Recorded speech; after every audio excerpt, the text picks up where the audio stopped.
Aujourd'hui, dans ta capsule VIP avec Pasteur Guy, je partage sur 5 leçons tirées des aigles pour ta vie spirituelle.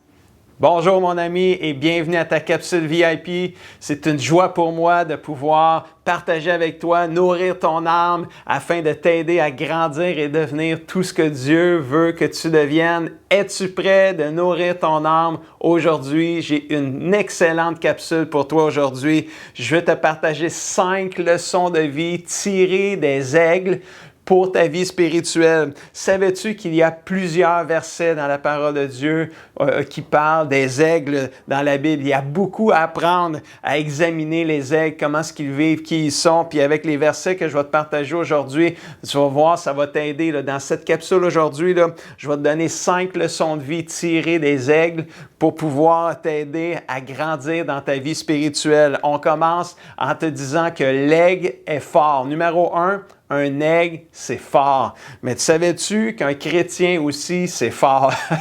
Un chrétien, c'est fort grâce à Jésus-Christ. Psaume 103, verset 3 à 5 nous dit, « C'est Dieu qui pardonne toutes mes fautes. Il guérit toutes mes maladies. Il arrache ma vie à la tombe, à la mort. Il me couvre d'amour et de tendresse. Il remplit de bienfaits mes vieux jours. Il me donne une nouvelle jeunesse et j'ai la force de l'aigle. Wow! C'est merveilleux. J'ai la force de l'aigle qui s'envole, qui prend son envol.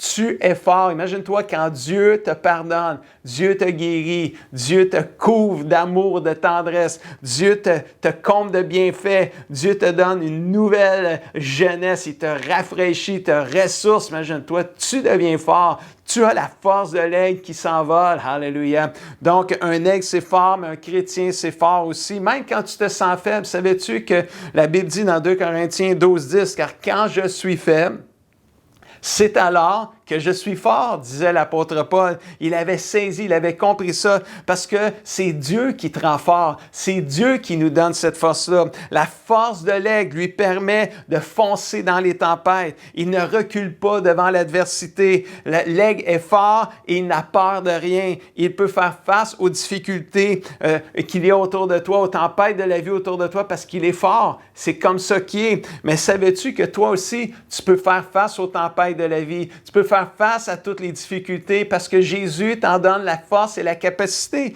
Philippiens 4,13, on connaît le verset dans la version Louis II qui dit « Je peux tout par Jésus qui nous fortifie », mais dans la français courant, ça dit « Je peux faire face à toutes les difficultés grâce à Jésus qui m'en donne la force ». Tu es fort, tu peux dire « Je suis fort, fort, oui, plus que vainqueur ». C'est un petit chant que je chantais quand j'étais enfant, mais un chant qui est plein de vérité. Là. Je suis fort comme l'aigle, je suis fort. Deuxième caractéristique, leçon de vie tirée de l'aigle, un aigle voit loin et différemment. Intéressant, dans Job 39, verset 29, Dieu parlait à Job et il dit « De là-haut, l'aigle attend l'animal qu'il va saisir pour sa nourriture et ses yeux le voient de loin. » Wow, intéressant. On dit de l'aigle qu'il a une vision 360 degrés. Bon, ben c'est comme s'il y a des yeux tout le tour de la tête, finalement. Il voit partout, partout, partout. Il voit ce que les autres ne voient pas. Il voit très loin. Il voit les possibilités. L'importance d'avoir une bonne vision spirituelle peut changer des choses pour ta vie spirituelle. Tu peux voir de loin les pièges de l'ennemi ou des pièges que l'ennemi veut te faire et tu peux ainsi les éviter parce que tu les vois de loin. Tu peux voir un chemin, une destinée de Dieu pour ta vie que peut-être d'autres ne voient pas. Tu vois les possibilités malgré les obstacles. Oui, tu vois les obstacles, mais tu vois au-delà des obstacles, tu vois au-delà des circonstances. Tu vois les possibilités qu'il peut y avoir avec le Seigneur. Tu peux apprendre à voir comme Dieu voit. Comment Dieu voit? 1 Samuel 16, 7. « Car l'Éternel ne regarde pas ce à quoi l'homme regarde. Car l'homme regarde à l'apparence extérieure et l'Éternel regarde au cœur. » Elle est là la différence. Demande au Seigneur de t'aider à voir comme lui voit. Comme l'aigle voit plus loin. Voit plus loin que jusqu'à ce que tes yeux physiques voient. Voit aussi avec les yeux du cœur, si on pourrait le dire comme ça. John F. Kennedy, ancien président des États-Unis, avait dit en 1961, il dit, avant la fin de la décennie 1960, avant que 1970 arrive, nous marcherons sur la Lune. Là, il avait dit ça au début des années 60. Puis là, ils ont entamé un programme là, pour pouvoir être capable de marcher sur la Lune. Et Neil Armstrong et Buzz Aldrin ont marché sur la Lune en juillet 1969, juste avant que la décennie finisse. John F. Kennedy avait vu quelque chose que les autres n'avaient pas vu. Intéressant, la vision de l'aigle lui permet de rester focalisé sur ce qu'il voit et sur ce qu'il recherche. Il voit sa proie à manger, il la voit de très loin. Et malgré le fait qu'il la voit de très loin et qu'il y a une grande distance entre l'aigle et sa proie à manger ou ce qu'il recherche, l'aigle ne se laisse pas distraire par tout ce qu'il y a autour parce qu'il en voit des choses. Car il y a beaucoup de choses qui séparent ce qu'il recherche, qu'il voit de où il est, mais il ne se laisse pas distraire par les choses autour de lui. Il est focalisé. Il sait où ce qu'il s'en va. Il sait ce qu'il veut. Et nous aussi, l'importance de garder nos yeux fixés sur le Seigneur Jésus-Christ, garder nos yeux dans la parole de Dieu, sur ce que Dieu veut, sur ce que lui, il nous demande. Recherche le royaume de Dieu, d'avoir les yeux fixés sur les choses spirituelles. C'est tellement important et non sur les fardeaux de la vie. Hébreux 12, 2 nous dit, gardons les yeux fixés sur Jésus-Christ, dont notre foi dépend du début à la fin. Ainsi, vous ne vous laisserez pas abattre ni vous laisser décourager. L'importance de garder nos yeux fixés sur Jésus, ça va nous aider à voir comme Dieu voit, comme les aigles qui voient loin et différemment.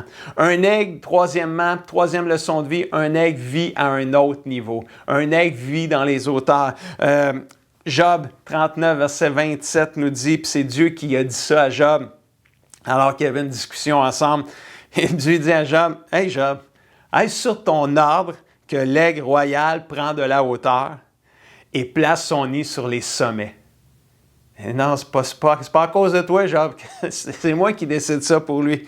L'aigle vit au top des sommets. C'est la position et la demeure que Dieu lui a donnée. Il vit à un autre niveau. Même les bébés aiglons, quand ils naissent, ils naissent dans les hauteurs. Dès leur enfance, les bébés aiglons, on les habitue à vivre dans les hauteurs. Puis là, quand tu ramènes ça dans la vie spirituelle, dès ta nouvelle naissance, oui, dès le moment où tu débutes ta vie nouvelle, Dieu t'appelle à vivre à un autre niveau. Un autre niveau que celui du monde, que celui de la terre. Dieu t'appelle à t'attacher et mettre ton cœur dans les choses d'en haut, les choses du ciel, alléluia, et non les choses d'ici-bas, les choses de la terre. Colossiens 3, 1 et 2 nous dit, « Cherchez donc les choses d'en haut, là où le Christ se trouve assis à la droite de Dieu. » Verset 2, « Le but de votre vie est en haut et non sur la terre. » J'aime ça, comme l'aigle. L'aigle était destiné à être dans les sommets, dans les hauteurs. Mais nous aussi, comme chrétiens, on est destinés à vivre dans un autre niveau, le niveau du ciel et non le niveau de la terre. Même si on vit sur la terre, on est appelé à combattre dans le ciel, spirituellement, dans les choses, dans les lieux célestes. Le combat de la foi n'est pas sur la terre avec les humains. On ne se bat pas avec les gens autour de nous. Puis ça, c'est pas facile parce qu'on vit sur la terre. Il faut comprendre, il faut saisir que la bataille, elle est spirituelle. On sait qu'elle est spirituelle quand ça fait longtemps qu'on est chrétien, mais quand même, on est influencé trop souvent par ce qu'on voit sur la terre. La bataille n'est pas avec les gens humains autour de nous. Elle est avec les mauvais esprits qui sont où? Dans les lieux célestes. Comme la Bible dit dans Éphésiens 6, 12, non, ce n'est pas contre des êtres humains que nous devons lutter. Nous devons lutter contre les puissances qui dirigent le monde d'en haut ou le monde de la nuit, contre les esprits mauvais qui habitent entre le ciel et la terre. C'est là que ça se passe, dans les hauteurs. C'est là que ça se passe. Je t'invite à vivre ta foi à un autre niveau. Que ta foi peut-être que c'est pas là aujourd'hui, mais qu'à partir d'aujourd'hui, que ça passe à un autre niveau. C'est là, c'est le niveau du ciel. C'est là que tu vas gagner tes batailles spirituelles. C'est là que tu vas surmonter toutes les épreuves de la vie. C'est là que tu vas vaincre les puissances du malin. C'est là que tu vas grandir. C'est là que tu vas poursuivre les rêves que Dieu a pour toi et la destinée qu'il a pour toi. Ta demeure n'est pas ici-bas, elle est là-haut, nous dit la Bible. Philippiens 3,20 nous dit, « Quant à nous, Les enfants de Dieu, nous sommes citoyens du royaume des cieux. Quelqu'un dit Amen. De là, nous attendons ardemment la venue du Seigneur Jésus pour nous sauver. Et Jésus s'en vient bientôt. Alors, notre demeure, elle est là-haut. On est appelé à vivre à un autre niveau, le niveau du ciel et non celui de la terre. Un aigle prend soin des siens aussi également. Autre leçon de vie merveilleuse d'apprendre des aigles. Deutéronome 32, verset 11 nous dit « Comme l'aigle qui encourage ses petits à voler, il plane au-dessus de son nid. Il, en parlant de l'aigle, s'étend largement pour les recueillir et les porter sur ses ailes et leur apprendre à voler. Et quand ils sont sur le point de tomber, c'est beau de voir l'aigle revenir, juste étendre ses ailes, puis laisser ses petits juste se déposer sur eux pour pas qu'ils se blessent, pour pas qu'ils se fassent mal, puis leur apprendre à voler, leur apprendre à grandir. C'est beau de voir ça. Mais toi aussi, comme enfant de Dieu, tu es appelé à prendre soin des uns et des autres dans la famille de Dieu. Tu es appelé à aider les autres et à les encourager à grandir dans leur foi en Jésus. Amen. Tu es appelé à les aider et des fois à prendre leurs mains quand ils tombent, les aider à se relever. Puis on avance, on a tombé, on va se relever, on va grandir, on va s'affermer. Amen. Hébreux 10, 24 nous dit « Prenons soin des uns des autres pour nous encourager à aimer et à faire le bien. » Romains 15, 2 nous dit « Il faut que chacun de nous, les enfants de Dieu, cherche à plaire à son prochain. » Oui, c'est bien écrit comme ça. « Cherche à plaire à son prochain pour son bien, pour le faire progresser dans la foi. » Amen. Sois reconnu comme un chrétien qui aide les autres, qui prend soin des autres et qui leur donne, qui les fait progresser dans leur foi en Jésus-Christ. Et on termine la 5e leçon de vie, c'est un aigle est confiant et patient. Oh oui, un aigle, c'est très patient. Pas Hébreu, mais Ésaïe 40, verset 29 nous dit « Mais ceux qui mettent leur espoir dans le Seigneur retrouvent des forces nouvelles. Ils s'envolent comme qui? Comme les aigles. Wow! Ils s'envolent comme les aigles. Ils courent sans se fatiguer. Ils avancent sans s'épuiser. » Quel merveilleux verset. Quand tu mets ton espoir et ta confiance dans le Seigneur, tu te mets en position pour prendre ton envol vers ta destinée comme les aigles le font. Alléluia. Un aigle, c'est confiant, c'est patient, c'est persévérant, c'est fort, un aigle. C'est pour ça qu'il est comme ça. L'aigle, on le voit, c'est fort. Moi, j'aime l'oiseau aigle. C'est vraiment un oiseau que j'apprécie, que j'aime énormément. Il m'inspire comme chrétien. Quand je vois un aigle, je me dis, je veux être comme ça, je veux être comme un aigle. Quand tu es confiant, quand tu as confiance dans le Seigneur, tu es patient, tu vas trouver des forces nouvelles, tu vas courir sans te fatiguer, tu vas avancer sans t'épuiser. Mais quand tu n'es pas confiant puis tu n'es pas patient, mais tu vas abandonner parce que ça ne va pas assez vite à ton goût, ça ne marche pas à ton goût, tu abandonnes. Tu vas te fatiguer rapidement quand tu n'es pas confiant puis tu n'es pas patient. L'importance d'apprendre de l'aigle. Sois confiant, sois patient. Tu vas pouvoir t'envoler comme les aigles et te courir sans te fatiguer. En conclusion, laisse-moi revenir sur les 5 leçons de vie. Un aigle, c'est fort. Toi aussi, tu es fort grâce à Jésus-Christ. Un aigle voit loin et différemment. Apprends à voir comme Dieu voit. Un aigle vit à un autre niveau, commence à vivre en t'attachant de plus en plus aux choses d'en haut, aux choses du ciel et gagne des batailles spirituelles dans la prière au nom de Jésus. Un aigle prend soin des siens, engage-toi à aider les autres à grandir dans leur foi en Jésus et démarque-toi. Amen. Si tu mets en pratique ces conseils-là que je viens de te partager dans cette capsule, tu vas prendre ton envol comme les aigles. Tu vas découvrir que tu es fort en Jésus-Christ. Tu vas voir comme Dieu voit. Tu vas vivre dans un autre niveau, le niveau du ciel. Tu vas prendre soin des uns et des autres. Tu vas les aider à grandir. Tu vas être patient, tu vas être persévérant parce que tu as confiance dans le Seigneur. Tu vas être plein de vigueur et de passion.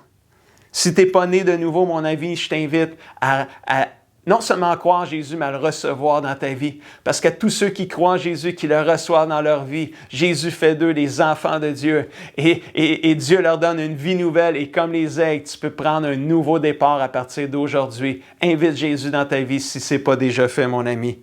Laisse-moi te donner les défis de la semaine en terminant. Détermine d'apprendre des aigles. Et détermine de vivre une vie à la hauteur de Dieu et non des humains. Amen. Alléluia. Détermine et lis Médite et pratique tous les versets de cette capsule-là. Réécoute la capsule, ça va t'inspirer, ça va t'aider. Laisse-moi prier pour toi en terminant.